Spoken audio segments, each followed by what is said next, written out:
సత్యసాక్షి అనుదిన మన్నా ద్వారా మీ అందరికీ శుభోదయం.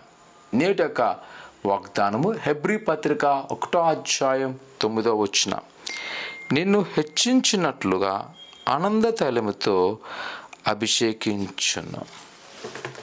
ప్రియ కుమార కుమార్తె, ఈ ఉదయకాల సమయంలో దేవుని యొక్క వాగ్దానం తెలియజేస్తుంది. తగు కాలములో ఆయన తన ఆనంద తైలాభిషేకముతో మనలను హెచ్చించును. ఈరోజు చాలాసార్లు మనకు అనిపిస్తూ ఉంటుంది, దేవుని కార్యాలు నా పట్ల జరగట్లేదు. ఈరోజు జరుగుతున్న సందర్భాన్ని బట్టి మనకు అనిపిస్తుంది, నేను ఇంకా దిగిలిపోతానేమో, ఇంకా నేను పడిపోతానేమో.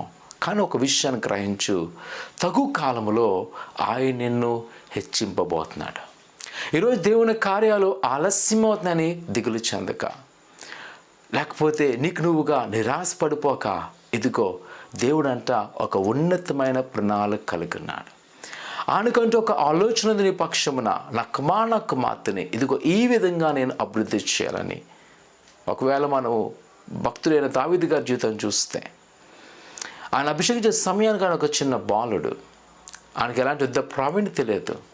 కానీ ఓ 16 సంవత్సరాల తర్వాత కానీ అర్థం అవ్వలేదు ఆయన ఇజ్రాయేలుకు రాజు అవుతాడని. ఈరోజు నా కుమార్తె, దేవుడంట ఆనంద అభిషేకంతో నిన్ను హెచ్చించును. ఒక కాలం రాబోతుంది, ఆ కాలం వరకు సిద్ధముగా ఉండు. ఈరోజు ఒకవేళ నువ్వు ఒంటరిగా ఉన్నవాళ్ళు బాధపడుతున్నావేమో, నీకు ఎవరు సహాయం చేయ దిగులు చెందినావేమో, కానీ భయపడక ప్రభు నీకు సహాయం చేయబోతున్నాడు. ప్రార్థన చేసుకుందాం. పరిశుద్ధమైన దేవానికి కొందాం. నీ బిడ్డైన వారిని మీరు జ్ఞాపకం చేసుకొని నీ దీవెనని ఆశీర్వదింపండి.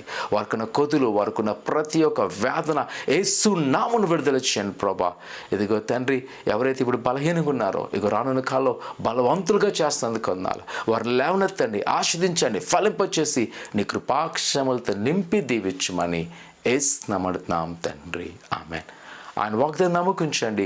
దేవుడి సకాలంలో నేను లేవనెత్తును గాక. ఆమేన్.